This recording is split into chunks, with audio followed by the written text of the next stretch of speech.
예, 만남에서 반갑습니다. 우리 한번 인사 나눌까요? 잘 오셨습니다. 예, 뭐 저를 향한 인사일 수도 있고요. 또 여러분들 간의 인사일 수 있을 거예요. 아, 여러분 이제 교사로서 이제 오늘 오셔서 이렇게 헌신 예배를 하시는데 오늘날 이 교사라고 하면 괜히 뭔가 이렇게 패배감을 가지고 주눅 들어 있어요. 교사 헌신 예배 오면 또 뭘 가지고 야단칠라나. 우리 어차피 3D 업종 사람들이 잘 지원하지 않는 헌신을 하고 있는데 또 와서 또 뭘 야단칠까? 예, 이렇게 우리는 마음에 어떤 이렇게 무장을 하고 여민 분들도 있을 거예요. 오늘 제가 이제 그런 것 때문에 오진 않았고요. 여러분 혹시 이제 제가 이제 며칠 전에 어떤 목사님으로 들었던 유머인데 아시나 모르겠어요. 여러분 찹쌀떡 아시나요? 모찌 하얀 이 가루가 묻어 있는 또 이제 절편이 있습니다. 그냥 하얀 떡, 예, 그런 떡이 있는데 여러분 이 두 떡이 있는데 사람들이 뭘 주로 선택해서 먹을까요? 이게 절편이 아니라 바로 이 모찌 찹쌀떡을 이 손에 가면서 사람들이 자꾸 먹는 겁니다. 이 절편이 너무나 기분이 상해요. 또 이 마음이 그죠? 상처를 받겠죠? 그러니 절편이 뭐라고 했을까요? 예, 자, 저 찹쌀 모찌는 이 화장을 떡칠해서 그래. 예, 얼굴에 분을 많이 칠해서 사람들이 이 겉모습만 보고 취하는 거야 라고 이제 자기를 위로했다고 그래요. 그렇죠. 지금 오늘날 우리가 이 상대적인 것 또는 다른 교회에 있는 것 또는 다른 문화에 있는 것들이 다 좋아 보여요. 여러분 그게 오늘 절편과 이 모찌와의 관계 속에서 어쩌면 어떤 본질을 잃어버린 채 그런 분을 칠하고 또 치장을 한 것에 우리의 시선이 갈 수가 있어요. 자, 그렇다면 오늘날 우리에게 이제 교사라고 하는 오늘 교사 헌신 예배니까요. 다음 세대를 우리가 책임지고 또 이 사역을 감당할 때에 어떻게 하면 우리가 이 교사를 또는 일꾼으로서의 사역을 감당할 수 있을까? 이게 너무나 중요한 우리의 도전 아니겠어요? 제가 이제 주일학교 때 또는 우리 이제 머리가 희끗하신 우리 믿음의 선배들 어떻습니까? 이 어른의 숫자에 비하면 이 교육관 또는 주일학교가요. 배 또는 세 배, 네 배가 더 많았어요. 그래요. 지금은 이제 우리가 뭐 단순한 숫자 이야기를 하고 싶은 게 아니라 이제 우리가 출산율도 줄어들죠. 인구 절벽에 왔어요. 그러니 과거에 이 숫자를 가지고 대비해서 우리 주일학교가 왜 이렇게 줄었을까? 이렇게 말할 수는 없죠. 어떻게 하죠? 그러면 뭐 과거의 인구가 100명이었다면 지금은 한 50명으로 줄었다면 우리 아이들이 그러면 그 복음화 비율이 어떻게 되는가를 봐야 돼요. 과거에 100명일 때도 기독교가 가장 많았고요. 지금 우리가 50명으로 줄어든 이런 시대에도요. 기독교가 일단은 복음화율 또는 그런 종교화 비율이 1등이에요. 그러니까 우리가 거기에 위로를 받고요. 지금 우리 아이들을 잘 키우고 본질적인 것을 잘 붙들고 키운다면 우리가 그렇게 미래가 암울하지는 않을 거예요. 자, 그러면 한국 교회가 여러분 주일 학교가 없는 교회가 혹시 몇 퍼센트나 되는 줄 아세요? 전체적으로 뭐 통합 또는 합동교단, 고신교단 다 이렇게 해보니까요. 합산해 보니까 60%가요. 주일학교가 없어요. 주일학교가 없다는 것은 교사가 없는 거고요. 어떤 교회는 유아 세례를 해본 지가 과거 먼 옛날인 그런 교회도 있습니다. 그럼 여러분 이 시대가 또는 이 시간이 골든 타임이 될 수 있겠죠.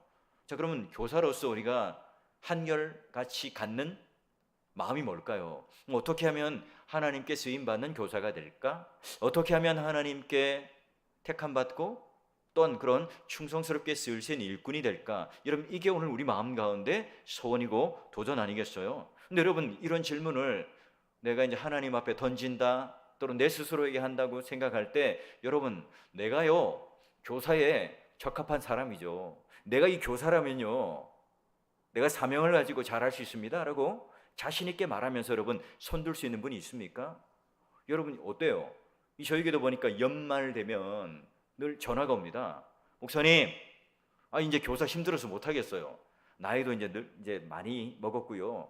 그리고 이제 할 만큼 했어요. 그만둘 겁니다라고 협박을 해요. 근데 연초가 되면 어때요? 교사를 하고 있어요.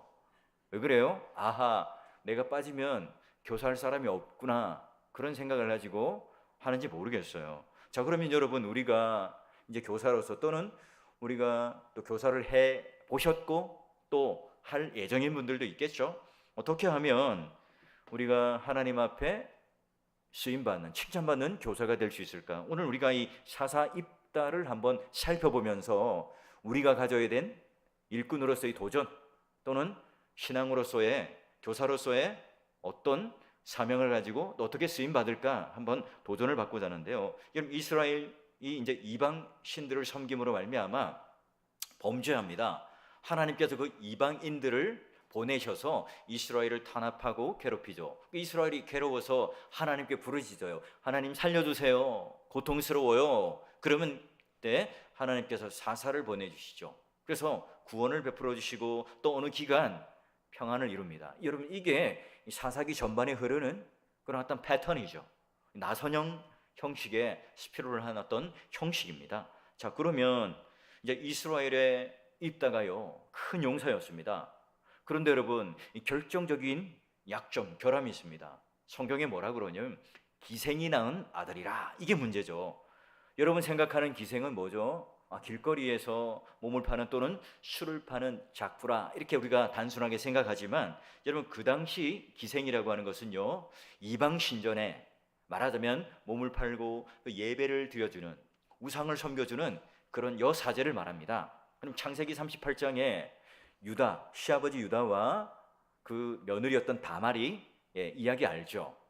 다말이 쫓겨나잖아요. 이제나 저제나 불러줄까 생각했는데 유다는요, 절대로 다말을 불러주지 않습니다. 다말이 어떻게 해요? 양털 깎는 축제에 기생으로, 창기로 변하여 그 시아버지와 함께 동침을 하게 되더라. 이게 무슨 얘기인가? 여러분, 하나의 어떤 불륜의 관계를 이야기하고 싶은 게 아니라 지금 그 과거의 이방인들 또는 과거의 이방 신전에서 제사를 드린다는 것은 뭐예요? 양털 깎는 축제라고 하는 것은 바로 내가 이 땅에서 형통하게 되고 복을 받는 하나의 제의, 하나의 예배를, 하나의 또는 이방 신전에 가서 제사를 드리고 또 우상을 섬겨요. 근데 그게 어떤 거냐? 돈을 주고 여자 사제를 사서 매춘을 합니다. 그래서 그런 성적인 연합과 결합을 통해서 잠자고 있는, 졸고 있는 이방신들을 깨워요. 그래서 여러분, 내가 바알, 아세라 그런 그 신들이 우리를 향하여 풍요로움, 바람과 비를 주어서 우리가 풍성한 열매를 얻는다. 이게 지금 이방신들이 가지고 있었던 제의적 방법입니다. 지금 여기 입다의 아버지는 어때요? 겉으로 볼 때는 번듯해요. 그런데 지금 뭐예요? 우상, 이방신을 섬기는 여자 무당과 함께 동침을 해요. 이게 왜 그랬을까요? 하나님도 섬기지만 내가 이 세상의 풍요를 쫓아 함께 또한 몸을 썩는 거죠. 그러니 무슨 말이에요? 이방의 여제 사제와 함께 몸을 썩고 뭘 낳아요? 기생의 아들을 낳는데 그가 누굽니까? 바로 입다예요. 그런데 그냥 내버릴 수 있지만 입다의 아버지는 양심이 있었나 봐요. 그를 데리고 집안으로 데려와 키웁니다. 입다가요, 어릴 때는 몰랐겠죠. 다 같이 똑같이 자라니까. 그런데 점점점 자라가면서 어머니에 대한 소문을 들었겠죠. 그리고 여러분, 본초에서 낳은 아들이 있을 거고요. 그리고 지금 조광지처였던 입다 아버지의 그 아내, 그 진짜 이제 조광지처 어머니가 있을 거예요. 여러분, 어땠을까요? 야, 네 어머니는 이방 종교의 매춘부였어. 넌 우리와 종자가 달라. 배다른 자식이야. 야, 너는 우리 아버지 그 유산을 함께 나눌 수 있는 그런 형제가 아니야 라고 핍박을 했겠죠.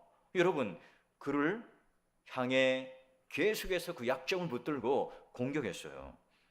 근데 여러분, 본처와 형제들만 그랬을까요? 동네 사람들도 마찬가지죠. 저 무당의 아들 자식, 저 질이 나쁜 자식, 우리 아들이 쟤가 어울리게 되면 행실이 나쁜 것, 이거 우리가 똑같이 배우게 될 거야. 이렇게 손가락질해요. 왕따시켜요. 매도시켜버리죠. 여러분, 입다가 자라면서 얼마나 상처가 컸을까요? 그 모든 이 짓눌리는 마음을 가지고 집에 가도, 집 밖을 나와서 동네를 거니러도 이 사람들이 나를 향해 손가락질합니다. 여러분, 가슴에 대못이 박혔겠죠? 그 마음에 평안이 있었겠어요? 그러니 이 매춘부 엄마의 아들이 되는 걸 내가 선택한 것도 아닙니다. 어릴 때부터 내가요, 사랑도 받지 못했죠. 형제들로부터 또 함께 형제라고 하는 그 우애를 느껴보지 못한 거예요. 그런 인생을 살았어요. 여러분, 집에 있고 싶겠어요? 그는 가출합니다. 도망을 가죠. 그 마을에서도 어느 누구도 나와 함께 말을 섞고 만나주는 사람이 없고 나와 함께 교제하는 사람이 없어요. 어디로 갑니까? 예, 노업당이라고 하는 그 시골 마을로 그는요 도망을 가요. 가출을 하죠. 거기에 시골의 깡패들, 이 어둠의 조직에 있는 사람들과 함께 교제하고 거기에 몸담습니다. 여러분, 우리 입다처럼 약점과 상처를 가진 존재들, 그러므로 말미암아 이 입다의 이야기는 사실 어쩌면 오늘 우리가 하나씩 다 가지고 있는 약점과 연약함과 허물이 있기 때문에 입다는요 저 먼 옛날에 한 인물의 이야기가 아니라 오늘 우리의 이야기고 나의 이야기 아니겠어요? 여러분들 다 여러분 신방에 보면 그래요. 겉으로 보면요 좋은 직업을 가지고 사회에서 잘 나가고 오늘 교회 올 때 보면 좋은 차 타고 오시는 분들도 막상 신방에 보면요 눈물 뚝뚝 흘리면서 이 기도 제목을 내놓아야 되는, 목사님 제가 이거는 얘기를 안 하려고 그랬는데요 목사님만 알고 계세요 라고 하는 이 기도의 제목들요 얼마나 많은지 몰라요. 그렇죠. 우리가 한꺼풀 벗기고 아니 우리 삶 속에 한 걸음만 딱 들어가면 누구나 다 이런 허물과 약점들을 다 지니고 있습니다. 그래서 여러분 가정으로부터 도망가고 싶고 또 그 사회로부터 도망가고 싶은 마음이 생겨요. 이게 여러분 오늘날 우리의 입다와 같은 삶을 살아가는 거예요. 자, 그러면 이런 입다가 어떻게 하나님께 쓰임을 받죠? 어떻게 여러분 군대 장관이 되어서 암몬 족속을 무너뜨리고 승리를 쟁취할 수 있습니까? 이런 말하자면 어떻게 하면 우리가 교사가 되고 신자가 되고 하나님의 일꾼이 되어서 이 암몬 자손의 압제를 당하고 있고 이 세상의 세속적인 것에 붙잡혀 사는 우리 학생들, 우리 어린 영혼들, 다음 세대들, 언약의 자손들을 어떻게 하면 건져낼 수 있는 입다와 같은 사사 역할 또는 선생님, 교사 또는 일꾼이 될 수 있을까요? 자, 먼저 여러분 첫 번째는 뭐냐? 입다가 어떤 인맥, 힘, 기술, 능력, 군사력 또는 동원할 수 있는 그런 어떤 관계들 이런 것들이 아니라 첫 번째 하나님께서 글을 쓰시는 이유가 이렇게 말을 하고 있어요. 하나님의 영과 여호와의 손길이 임하는 은혜가 있어야 함을 얘기합니다. 여러분 29절 11장 29절 한번 봐요. 32절 한번 봐요. 자, 보니까 이해 여호와의 영이 입다에게 임하시니 또 보니까 여호와께서 그들을 그의 손에 넘겨주심에 주어가 뭡니까? 입다가 아니죠, 그죠? 보니까 그의 약점, 그의 상처를 다 극복해내요. 그리고 그가 군대 장관이 될 수 있었던 것은 뭐라고 합니까? 여호와의 영이 입다에게 임하였기 때문이다. 여러분 입다의 아버지는 어떤 사람이었다고요? 바알 우상에 물들었던 사람이에요. 그 여자 사제와 함께 잠을 자고 또 이방신을 섬기고 제사를 드렸던 세상의 풍속, 세상에 내가 형통을 위해서 살았던, 마음껏 살았던 사람이 누굽니까? 입다의 아버지입니다. 그럼에도 불구하고 여러분 입다는 어때요? 자연스럽게 그런 우상의 신전에 또는 자기의 어머니를 찾아 이방 신전에 가서 그런 이방의 문화 속에 살아갈 수 있음에도 불구하고 누가요? 하나님께서 그 입다에게 뭐예요? 하나님의 영이 임합니다. 그뿐만 아니라 오늘 하나님께서 그의 손을 붙들어요. 그래서 암몬 자손을 누구의 손에요? 입다의 손에 넘겨줍니다. 여러분 바알의 무당의 이 아들에게 무엇이 임했다고요? 하나님의 영이요. 그래요. 중요한 것은 무엇이죠? 누구의 손길이 닿습니까? 누구의 손길로 위해서 오늘 우리가 이 주도권을 쥐고 있습니까? 이 전쟁에 주도권을 가지고 계신 분이 누구냐는 거예요. 오늘날 우리가 이 교사로서 우리 학생들이 암몬이라고 하는 세상에 잡혀 있을 때 거기로부터 오늘 구출해내고 거기로부터 오늘 아이들을 영혼들을 구원하여서 하나님께로 인도하는데 그 능력이 어디 있단 말이죠? 그럼 내가 먼저 하나님의 영이 임해야 되고요. 오늘 하나님께서 내 손 가운데 붙들어서 넘겨주셔야만 가능한 일이라고 하는 거예요. 그래서 이 바알신은 엉터리다. 나를 지켜주시는 분은 온 천하에 하나님밖에 없다. 오늘 이 전쟁 가운데 하나님께서 개입하셔야 한다. 이게 지금 이 입다에게 가장 중요한 입다를 쓰고 또한 하나님께서 사사로 세우는 중요한 이유입니다. 여러분, 혹시 이제 우리 아이들 중에 모태신앙이 있을 거예요. 그 신앙을 가진 아이들, 주일학교 아이들 한번 보세요. 이 아이들이 어때요? 분반 공부를 한번 해보시면 어떻습니까? 예, 질문을 던지죠. 소그룹 또는 기납적 질문을 던져봐요. 근데 이 아이들이 어떻게 해요?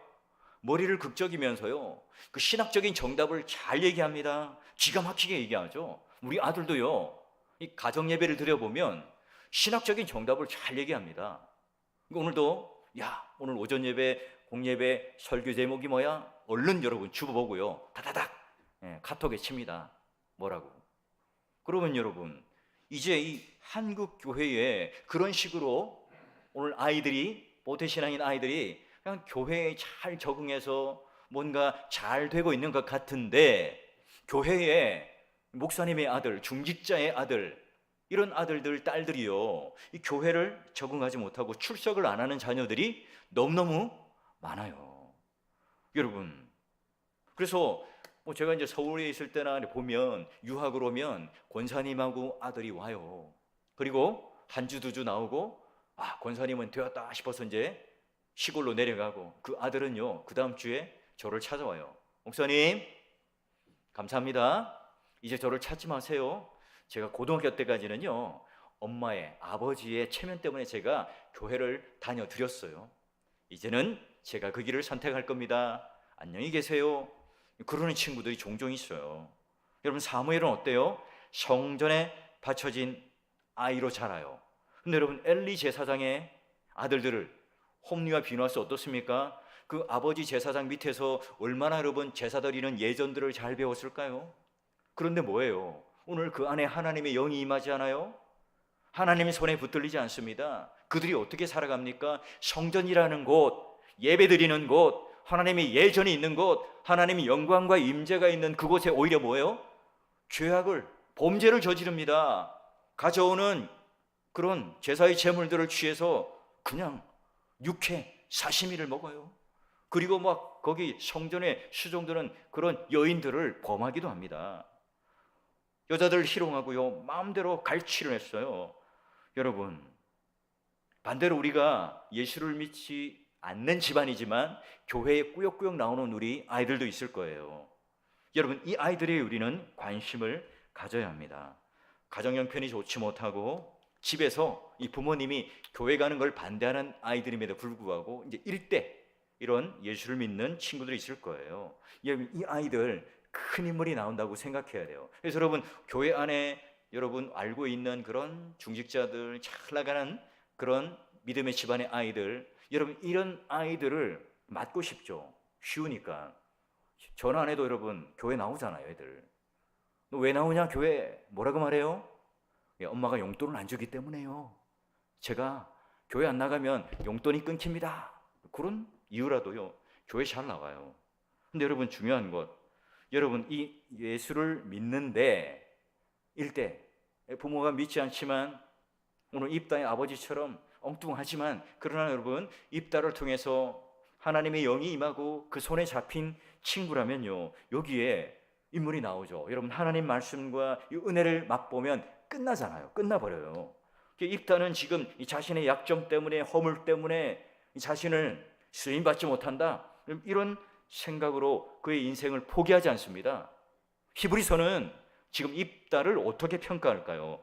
입다는 지금 다윗처럼, 사무엘처럼 동등한 입장에서 우리의 믿음의 선배로 그런 믿음들을 칭찬하고 있어요. 히브리서 11장 32절 보면 뭐라고 되어 있느냐? 내가 무슨 말을 하리요? 기드온, 바락, 삼손, 입다, 다윗, 사무엘, 같은 반열에 있습니다. 여러분, 오늘 이 자리에 교사로서 섬기며 현신 예배에 나오신 여러분, 더불어 오늘 교회 일꾼으로 이 자리에 지금 함께 예배를 드리는 여러분 모두에게도 부탁드립니다. 우리 모두가요, 하나님 앞에 쓰임 받는다는 것, 여러분 이스라엘의 이 입다처럼 우리 연약함, 허물, 실수가 있음에도 불구하고 내 힘과 내 권능과 내 능력이 아니라 여러분 철저하게 오늘 하나님의 영이 임하고 철저하게 하나님 손에 오늘 붙들려서 우리가 쓰임을 받는다면 바로 오늘 하나님께서 우리를 통해서 교사로 쓰임 받을 때 암몬에 붙잡혀 있는 그 어린 영혼들, 한 영혼들을 구출해낼 수 있는 그런 하나님의 일꾼, 칭찬받는 일꾼이 되시길 바라고, 또 우리 신자들, 또 우리 성도들, 우리 교회 안에 직분자들 또한 마찬가지입니다. 하나님 앞에 교회를 섬길 때 내 능으로, 내 힘과 지혜로 섬기는 것이 아니라 겸손하게 오늘 하나님의 영이 나에게 임하여 주님께서 그 손을 붙들고 쓰실 때 가능하다. 여러분, 이걸 우리가 믿고 하나님 앞에 쓰임받는 일꾼 되실 때 이 교회가요, 그런 어둠의 그늘에 있는, 흑암에 있는 그런 영혼들을 구출해낼 뿐만 아니라 우리 주일학교가 하나님 앞에 본질을 잃지 않고 그 영혼들을 실제로 구출할 수 있고, 또 실제로 그 믿음에 대한 분명한 신앙 고백을 통하여 자라나는 그 믿음의 다음 세대, 그 신앙의 계대와 신앙의 고백이 일치가 되고 그 모두가 다 함께 건강한 그런 주일학교로 또는 교회로 여러분 우뚝 서시기를 주의 이름으로 축원합니다. 그래, 우리 스스로의 능력은 우리 스스로가 이 저평가하며 살아가고 있지는 않을까요? 어떤 사람은 어릴 때로부터 부모로부터 이 받은 상처와 아픔이 있을 거예요. 어떤 이들은요, 내가 과거에 큰 잘못을 저질러서요, 그게 오늘 나를 발목 잡는 죄책감 또는 상처가 될 수 있을 거예요. 우리 모두는 다 하나씩 약점은 가지고 있죠. 아픔을 가지고 있습니다. 실패를 하기도 하죠. 근데 여러분, 이때 사탄이 찾아와 뭘 하죠? 참소를 하죠. 교묘하게 우리를 넘어뜨리기도 합니다. 자꾸 그 죄책감을 가지고 우리를 공격해요. 자꾸 오늘 우리의 허물과 약점들을 침소봉대해서 자꾸 우리를 공격하기 시작합니다. 야, 네가 저지른 일을 생각해봐. 야, 네가 무슨 사역을 한다고 그래? 너 같은 자가 어떻게 교사를 할 수 있어? 무슨 이렇게 직분을 감당할 수 있단 말이야? 그리고 어떻게 이 아이의 영혼을 책임질 수 있는 그런 교사가 될 수 있어? 우리가 이 특송 부르셨는데, 부르심, 후회가 없는 부르심이라는 찬양을 부르신 것처럼 하나님께서는 오늘 우리를 불러주신 것에 대한 후회가 없으신데, 오늘 사탄은요, 자꾸 우리가 그런 후회를 하도록 만들잖아요.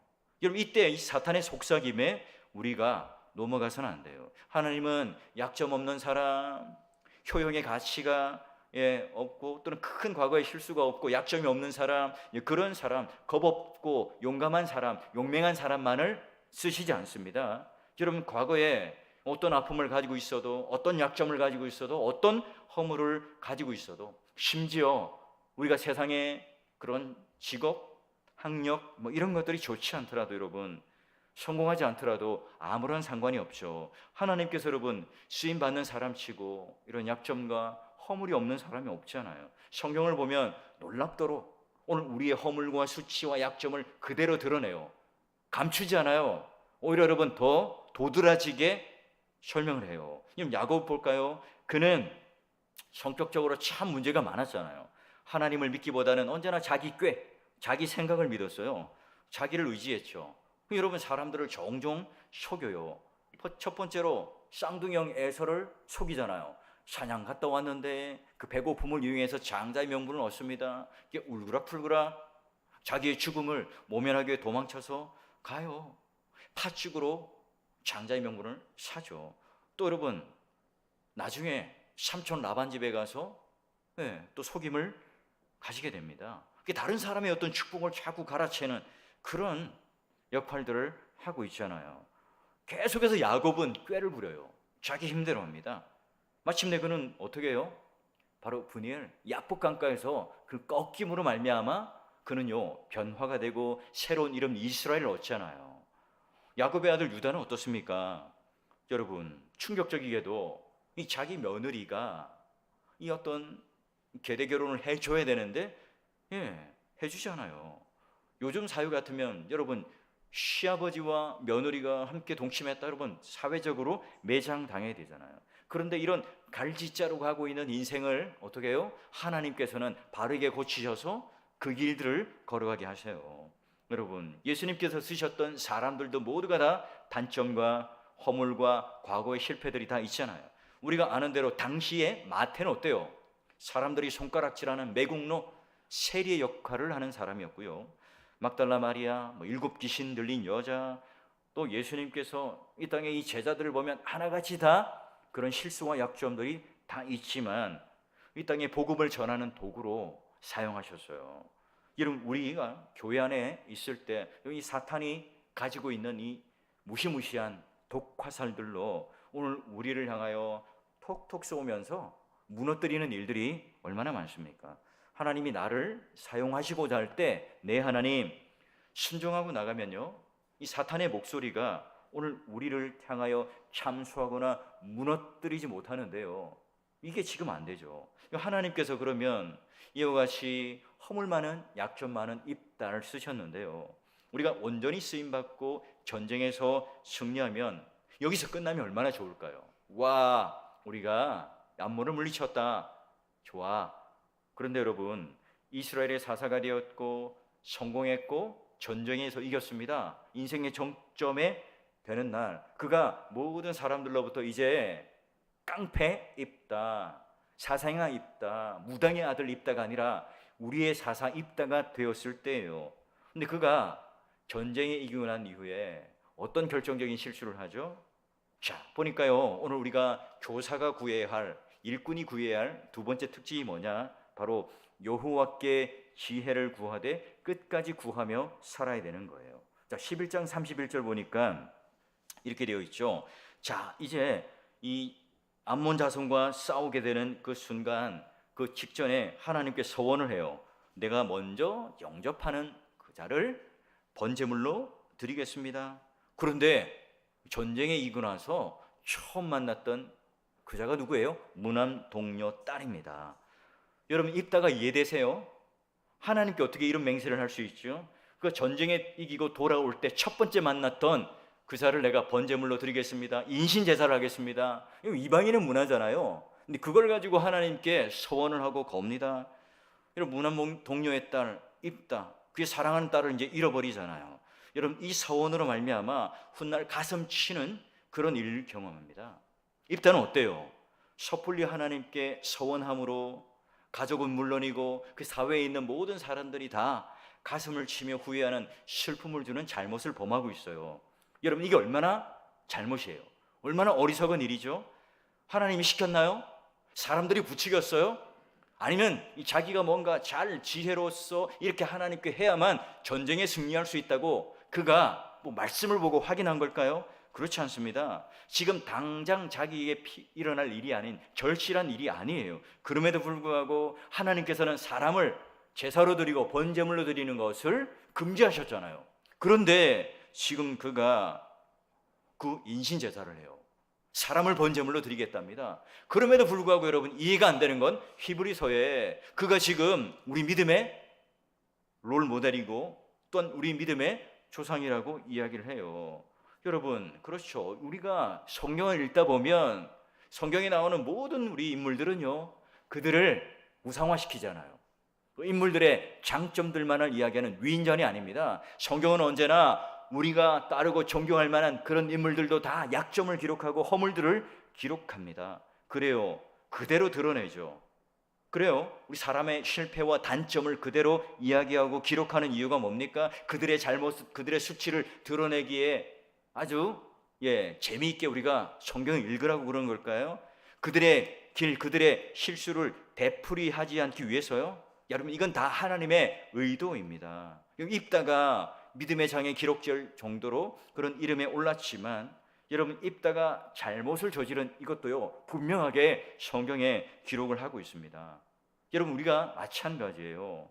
우리 인생의 마지막 가운데 하나님께서 이와 같이 입다라고 하는 인물을 통해서 뭘 보여주고 싶어 하세요? 여러분, 이 성경의 주인공은 입다가 아니라 오늘 우리가 입다가 얼마나 훌륭하고 얼마나 믿을만하고 얼마나 따를만한 그런 모범이냐, 이걸 따라가는 것이 아니라 지금 입다의 명과 암, 이 흑암도 우리들에게 그대로 기록하고 있어요. 그래서요, 오늘 입다는 비천한 출신으로 말미암아 형제들로부터 배척당한 인물이고 동네 사람들로부터 쫓겨남을 당했어요. 그 기막힌 인생의 역전의 기회가 찾아왔죠. 근데 궁지에 몰린 길르앗 사람들도 오늘 우리가 읽은 말씀에 장로들이 찾아와서 우리의 장관이 되어주시고 우리의 사사가 되어주세요라고 얘기를 해요. 여러분, 입다가 그 당시에 그 사회적 분위기 속에, 아니면 그 이력서 스펙을 보면 그가 뭐 지도자가 될 수 있는 여건이 아니죠. 입다는 깡패 우두머리입니다. 사생아입니다. 그냥 힘만 센 근육맨이잖아요. 그러니 뭐 좋은 대학을 나온 것도 아니고 좋은 스펙을 가진 것도 아니에요. 그런 자가 지금 어떻게 사사가 될 수 있는가? 여러분, 이게 우리의 선입견이 될 수 있잖아요. 근데 여러분, 사사기 11장 이후로 쭉 읽어보면 이 암논과의 전쟁 중에 그가 하나님께 기도할 때 이스라엘의 구약의 역사를 얼마나 여러분 잘 이해하고 해박한 지식을 가지고 있는가 확인할 수 있습니다. 여러분, 모세오경을 줄줄줄 외우고요, 그 역사를 다 알고 있습니다. 여러분, 자신의 약점에도 불구하고 그는 뭐예요? 전쟁을 하기 전에, 이런 서원을 하기 전에 하나님께 지혜를 구하는 자였거든요. 하나님의 지혜가 무엇인지를 아는 자였어요. 그런데 가족의 멸시, 사람들의 그런 차별, 이걸 극복하고 오늘 하나님께서 우리들에게 주시는, 지금 입다에게 가르쳐 주신 그 하나님 말씀을 의지하는 그 장면이 있었지만, 그로 인해서 그가 이스라엘 최고 지도자가 되었을 때 어때요? 그때 정작 하나님 말씀, 하나님의 명령을 저버려요. 하나님께서 금하신 그런 번제의 제사를 내가 드리겠노라, 잘못된 서원을 하는 거예요. 오늘 함께 참여하는 교사 여러분, 또 우리 함께 참여하는 우리 성도 여러분, 한 영혼 한 영혼, 여러분, 우리가 다룰 때에도 겸손하게 하나님께 어떻게 해요? 내가 가지고 있는 지식, 내가 가지고 있는 그 성공의 어떤 스토리, 내가 가지고 있는 그런 경험들과 내가 이때까지 수없이 많이 해본 교사로서의 노하우를 가지고 내가 하는 것이 아니라 그때그때마다 뭘 구해요? 하나님의 지혜를 구하는 사람이 되어야 합니다. 그러기에 나는 이만큼 하면 되었다, 그러면 넘어지는 거예요. 내가 이만큼 이 경륜과 노하우를 가지고 있다, 그러면 여러분 실패하는 겁니다. 여러분, 오늘 이 입다가 하나님 앞에 이 전쟁을 치르기 전에 하나님께도 묻고 그 잘못된 서원이라는 것을 하나님 말씀에 비춰봤으면 그는 멈출 수 있어야 되거든요. 그렇지 못했어요. 오늘 교사 여러분, 다시 한번 부탁드립니다. 하나님 영에, 그리고 하나님 손에 붙들리는 것도 중요하고요, 또 여러분이 한 영혼을 다룰 때, 교사로서 역할을 할 때 어떻게 하라고요? 바로 하나님께서 오늘 우리들에게 어떻게 말씀하시고 있는가, 이 객관적인 이 계시의 말씀, 하나님 말씀에 대하여 깨닫고 그 지혜를 구하는, 그걸 통해서 여러분 한 영혼 한 영혼을 바르게 인도하고 지도하고, 또한 그들과 함께 깨달은 이 말씀을 통해서 함께 자라가야 돼요. 함께 성숙해져 가야 됩니다. 우리 오늘 오후 예배 참여하는 성도 여러분과 교사 여러분 모두가 하나님께 겸손하게 지혜를 구하고 그 지혜를 따라 여러분 우리 영혼들을 돌보고 교사로서의 사역과 사명을 감당하는 그런 교사들, 그런 성도가 되시기를 주의 이름으로 축원합니다. 그래요. 근데 이 위기가 이제 이때 찾아오는 거죠. 우리 인생의 위기는 어려울 때 찾아오지 않아요. 어려울 때 되면 더 무릎 꿇고 기도하고 겸손하게 하나님께 매달려요. 그런데 이 인생의 성공, 이 정점에 오를 때 사람들이 막 나를 이제 달리 봐줘요. 와, 우리 입다, 우리의 사사가 되고 우리의 군대 장관이 되었죠. 사람들이 막 인정해주고 칭찬하죠. 내가 할 수 있다, 내가 해낼 수 있다는 이 자신감이 생긴 거예요. 그래서 어때요? 교만에 막 불쑥불쑥 올라오죠. 뭐 골프나 선거는 머리를 들면 진다고 그러잖아요. 지금 입다는요, 성공의 자리에 올랐습니다. 마음에 이제 놓았던 것들이 풀리기 시작합니다. 그는 더 이상 하나님 앞에 무릎 꿇지 않고 자신의 생각대로 해버린 거예요. 여러분, 오늘 입다가 정말 무릎 꿇고 기도하고 하나님께 지혜를 구했다면 이런 잘못된 서원을 하지 않았겠죠. 우리가 교회 안을 한번 잘 살펴봐요. 하나님께 쓰임 받았던 사람들 모두가 다 어때요? 인생의 정점 가운데 있을 때 다 미끄러지고 무너지게 됩니다. 다윗을 보세요. 다윗이 여러분 성공했을 때, 이제 자기가 나서서 전쟁할 필요가 없을 때 왕궁 제일 꼭대기에 거닐잖아요. 낮잠을 실컷 자고 밤에 잠이 안 오니까 왕궁의 옥상에서 거닐어요. 그러다가 뭘 봅니까? 동영상을 보게 되는 거예요. 야한 동영상을 보게 되죠. 바세바를 취하게 됩니다. 미끄러지게 되는 거죠. 그게 바로 태평상대를 이룰 그 정점에 그 죄를 저지르는 겁니다. 여러분, 어려운 시절 우리는 주님을 구하고 지혜를 구하고 무릎을 꿇잖아요. 근데 여러분, 오늘 우리가 인생의 정점에 있을 때, 성공의 자리에 있을 때 잘 기도하지 않고 지혜를 구하지 않아요. 어느새 나도 모르게 내 힘으로 성공을 했다고 착각을 하죠. 과거에는 주위 사람들이 나를 폄훼하고 낮춰보고 깔봤는데요, 지금은 나를 높여줘요. 나를 인정해줘요. 내가 성공했다고 생각하니까 내 마음대로 행동하죠. 기도하지 않고 겸손하지 않아요. 여러분, 이게 지금 이스라엘 백성들이 멸망했던 이유고, 이 사사기가 계속해서 지금 되풀이 되고 있는 하나의 교훈입니다. 여러분, 이스라엘 사사 13명 중에 다 여러분 이런 패턴 가지고 넘어지고 있고요, 쓰러지게 되어 있습니다. 기돈의 300용사도 마찬가지입니다. 그가 성공했죠. 300명이라는 적은 숫자를 가지고 몇만 명의 그런 적들을 물리쳐요. 근데 결국 뭐예요? 아내와 첩을 많이 두죠. 그 말의 의미는 와, 많은 여인과 결혼했다, 이게 아니라 이방의 우상들을 그만큼 끌어들였다는 거예요. 그 아들들 다 죽잖아요.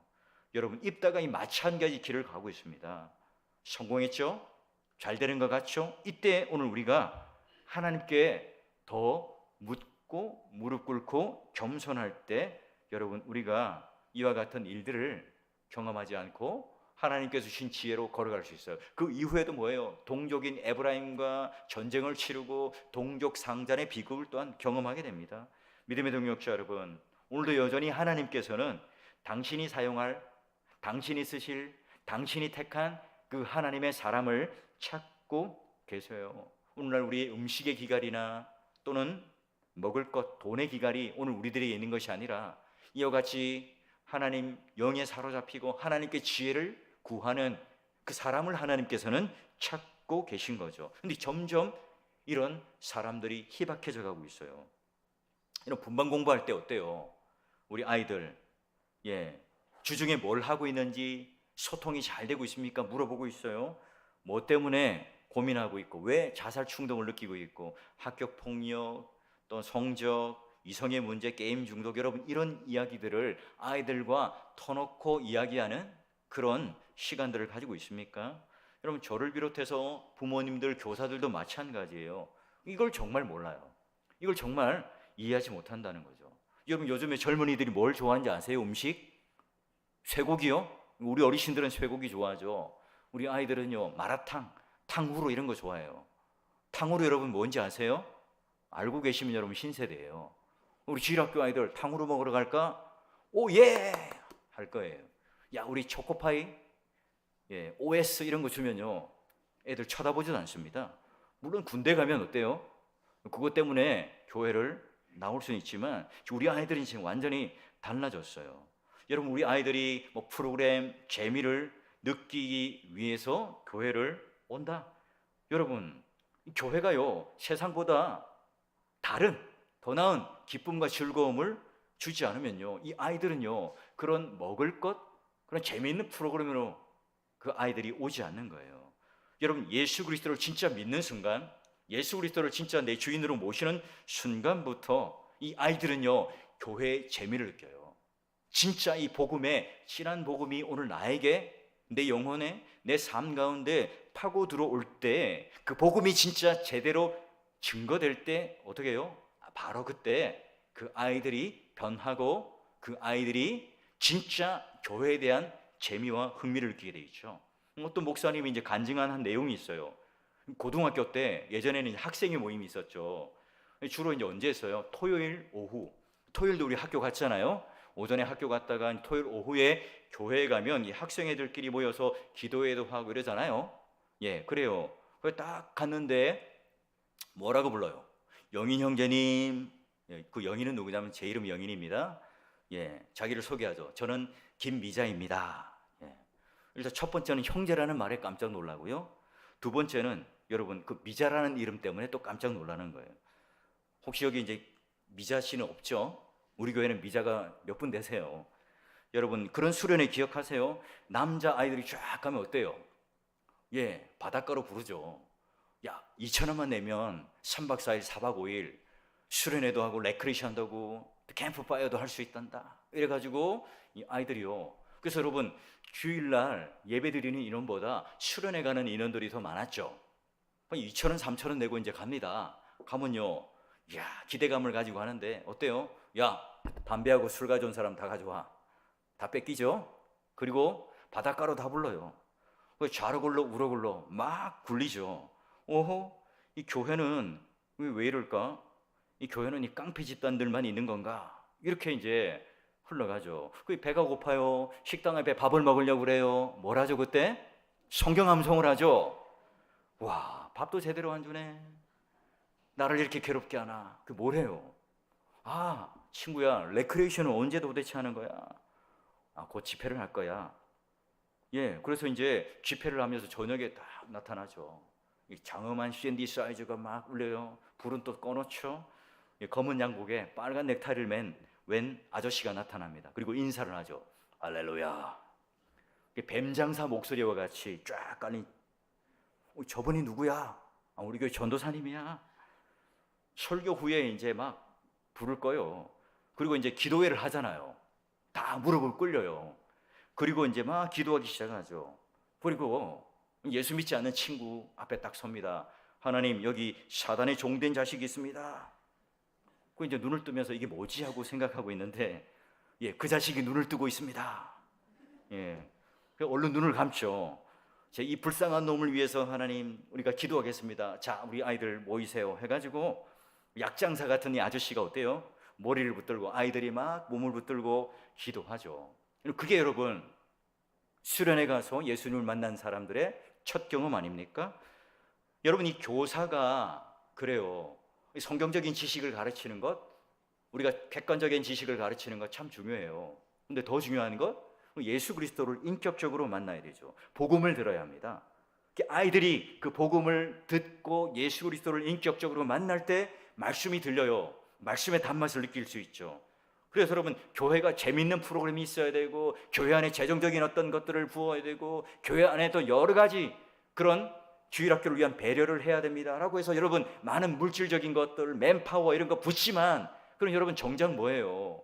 하나님의 영이 임하지 않고 주님 손에 붙잡히지 않고 하나님의 지혜를 구하지 않고 예수 그리스도를 내가 영접하지 않는다면 그게 무용지물이 되어버려요. 여러분, 아이들이 어렸을 때 교회 가는 게 즐거워요. 교회가 놀이터니까. 우리 교회도 보면 초등학교 이하의 아이들을 보면 언제나 여러분 머리가 다 젖어 있어요.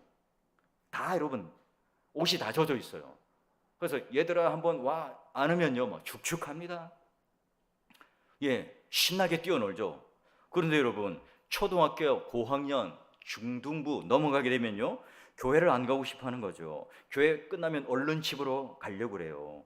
초등학교 고학년 중등부 이상, 여러분 중학생이 되면 이 아이들 장난이 아니에요. 혹시 이제 중등부 교사들이 있습니까? 한번 손 한번 들어보시겠어요? 중등부 고등부, 예, 삼가 용복을 빌어요. 이 아이들은요 인간이 아니잖아요. 뭐 전도의 대상, 성경 가르치는 대상이 아니라 선교의 대상이에요. 다른 세계에 사는 외계인으로 보면 돼요. 말이 안 통하잖아요. 저도 이제 주일학교 돌면서 이렇게 설교도 하거든요. 제일 긴장되는 게 바로 중등부 고등부입니다. 가면 중2들 찬양 부릅니까? 성경 제대로 읽습니까? 중2가 찬송을 불러요. 찬양을 불러요. 성경을 읽고 기도를 해요. 그럼 주님 재림 오는 날이에요. 확실해요. 여러분, 중등부 아이들 어때요? 막 인상을 쓰고 힘들다고 말하죠. 너 교회 오지 마! 이렇게 했더니 어떻게 해요? 안 된다 그러잖아요. 교회 가게 해주세요. 교회는 꼭 가야 됩니다. 용돈이 끊기니까 우리 아이들도 교회 와야 주일 공예배 드려야 용돈이 꽂히거든요. 카카오뱅크로. 안 그러면 가부를 땡기고 반성문 쓰고 피곤하거든요. 유튜브 보면서 다시 또 어차피 예배를 안 드리면 괴롭다, 이걸 알기 때문에 즐거운 마음으로 함께 예배를 드려요. 근데 여러분, 이 아이들과 함께 앉아서 예배를 드렸던 이 기억들, 이 아이들이요 지금 옆에 앉아 있지만 교회를 다니는 무신론자들이라는 사실을 자각해야 돼요. 예, 이 아이들 주일학교 공가를 보면서 대부분이 이 예수 믿지 않는 무신론자라고 하는 것을 전제하고요, 예, 리얼리티하게 아주 진한 이 복음으로 계속 그들을 뭐예요? 양육의 대상이 아니라 전도의 대상으로 보고 선교의 대상으로 보고 오늘 내 안에 있는 하나님의 영, 오늘 내가 가지고 있는 하나님께 구하는 이 지혜를 가지고 겸손하게 이 아이를 붙들고 기도할 때 그 아이들이 바로 인격적으로 하나님을 만나고 예수 그리스도를 영접해요. 여러분, 교사들에게 좀 숙제를 드리죠. 첫 번째는 뭐냐? 오늘 아이들이 있는 현장으로 좀 들어가 보세요. 가서 요즘에는요 독서실이 아닙니다. 어디죠? 스터디 카페, 또는 여러분 우리 차를 마시는 카페, 이런 곳에 함께 만나서 차도 마시고 간식도 한번 먹어보세요. 여러분, 우리가 똑같은 일을 하지만 어떤 사람들은 마지못해서 하는, 어떤 사람들은 주님의 일을 위해서 하고 싶다는 생각이 들어요. 근데 여러분, 우리 아이들 현장, 그 눈높이에 맞는 현장으로 한번 찾아가 보세요. 그래서 아이들 학교 근처에 가서 야, 너네 친구들 한번 데려와봐, 이렇게 해서 떡볶이도 먹고 같이 간식도 먹는 그런 시간들을 통해서 한번 그 아이들에게 뿌듯함, 그런 자존감을 높여주는 시간을 한번 가져보세요. 두 번째는요, 참된 교사는 하나님을 기쁘시게 하는 자들인데요, 바로 학부모들에게 기도하는 자리에 나올 수 있도록 같이 권면해서 우리 교사들과 학부모들이 함께 기도할 수 있는 이 자리로 좀 초청해 보시길 바라요. 또 참된 교사는요, 세 번째로 복음만을 전하는 게 아니라 오늘 우리가 함께 이 복음을 통해서 사랑으로 실제적으로 표현할 수 있는 사람이 됩니다. 그래서 십자가, 부활, 확실한 이 복음이 그들 가운데 심겨서요, 그걸 통해서 그들에게 사랑을 표현할 수 있는 그런 교사가 되어 주셔야 해요. 이 재미있는 예화가 하나 있는데요. 자, 목사님 한 분이 이제 어느 큰 세미나에 갔어요. 대형교회 목사님이 그간 이루어왔던 목회 노하우, 또 여러 가지 그런 목양과 또 신방과 이런 것들을 얘기해요. 그런데 가장 큰 문제는 뭐냐? 우리 목사님들이 먼저 사랑해야 됩니다. 관계가 잘 형성되어야 목회가 부드러워지고요, 따뜻해집니다. 그래요. 그런데 제일 중요한 거, 목사님들이 우리 장로님들, 권사님들, 집사님들과 함께 사랑하는 것도 중요한데요, 제일 중요한 것은 누구랑요? 사모님과의 관계 속에 사랑이 넘쳐야 됩니다. 자, 우리 한번 실습해보죠 라고 해요. 자, 여러분 한번 휴대폰을 다 꺼내보세요. 여러분, 지금 여러분한테 꺼내라는 말이 아니에요. 그때 세미나 때, 그래서 목사님들이 다 휴대폰을 꺼내요. 자, 그리고 다 사모님들에게 전화를 거십시오. 전화를 다 겁니다. 그래서 자, 우리 사모님에게 사랑해요 라고 하는 말을 해봅시다 해요. 이제 하기 싫지만 강사가 시키니까 전부 다 눌러요. 근데 끝까지 팔짱을 끼고 전화를 안 하는 분이 계셨어요. 누굴까요? 경상도에, 대구에서 목회하시는 나이 드신 목사님이 팔짱을 끼고 난 못해, 죽어도 못해 한 거예요. 안 되겠죠. 그래서 옆에 있던 목사님들이 용기를 내어서 자, 전화를 해보라 그래요. 딱 사랑해 한마디만 하면 되잖아요. 한마디만 하면 돼요. 용기를 내보세요. 마지못해서 어떻게 해요? 전화를 걸어요. 딱 걸어서 사모님이 받죠. 그래서 옆에서 막 목사님들이 난립니다. 하트 표시도 하고 탁 하고 사랑해 사랑해, 옆에서 막 응원을 해요. 이제 우리 목사님이 너무 귀찮으니까 사 하다가 결국에는 말을 하긴 해요. 뭐라고 말했을까요? 사랑해가 아니라 사찰 집사 잘 있나? 했대요. 여러분, 이게 참 쉽지 않아요. 특히 경상도 남자들에게 쉽지 않죠. 근데 어떻게 해요?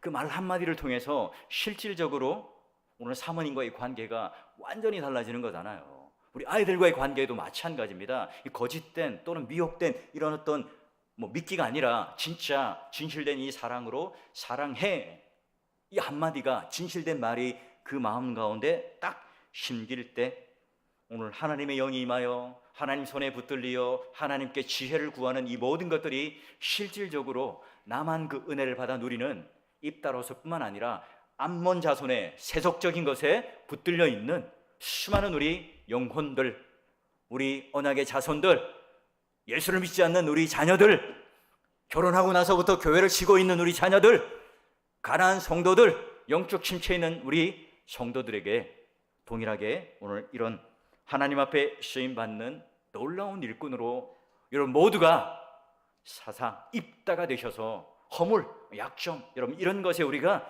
짓눌리지 않고 성공이 찾아왔을 때 교만하지 않고 오히려 하나님의 지혜를 구하고 하나님 앞에 내 인생 끝날 때까지 이와 같이 한 영혼을 살려내는 교사로 또 영적 침체에 있는 이자들의 일으켜주는 영적인 도움을 주는 아름다운 바나바와 같은 삶으로 또한 하나님께서 오늘 우리를 통하여 착하고 충성되고 신실된 종이라고 칭찬하며 우리를 향하여 세워주고 그러므로 말미암아 진짜 이 하나님의 사랑이 우리 심령 가운데 그 진짜 하나님의 복음이 우리 마음 가운데 차고 넘쳐서 그 진한 예수 그리스도의 십자가 또한 이 부활의 권능이 실제적인 우리의 믿음의 고백이 되고 우리의 삶이 될 수 있는 저와 여러분 또 교사 여러분 되시기를 주의 이름으로 간절히 축원합니다.